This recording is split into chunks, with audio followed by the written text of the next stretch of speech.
ஒன்று நினைத்துக் கொள்ளுங்கள், ஆண்டவருடைய பிள்ளையே, பரிசுத்தமாக நீங்கள் வாழணும்னு முயற்சி எடுத்த உடனே எல்லாமே ரெடி ஆகும்னு நினைக்காதீங்க. ஃப்ரெண்ட்ஸ் எல்லாம் ஐயோ பார்த்த உடனே சந்தோஷப்படுவாங்க, உன்ன மாதிரி யாருமே இருக்க முடியாதுப்பா அப்படின்னு மெச்சிக்குவாங்கன்னு நினைக்காதீங்க. உங்களை கிண்டல் தான் பண்ணுவாங்க, நீ என்ன இருந்துருவியான்னு தான் கேட்பாங்க. ஆனால் இத்தனை சவால்களையும் தாண்டி நான் ஒன்றுக்கும் அடிமை ஆக மாட்டேன், நான் வாழ்வேன்னு மட்டும் ஒரு தீர்மானம் எடுங்க.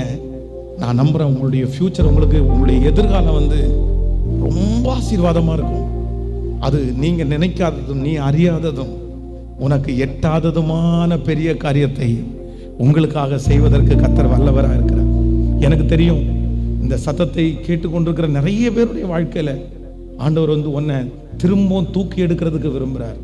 கர்த்தர் உன்னை திரும்பவும் அலங்கரிக்கிறதுக்கு விரும்புகிறார். எத்தனையோ எத்தனையோ எத்தனையோ இது எத்தனை நாள் வரைக்கும் தொடரும் அப்படின்னா, உங்கள்கிட்ட இருக்கிற இந்த பாவங்கள் தவறுகள்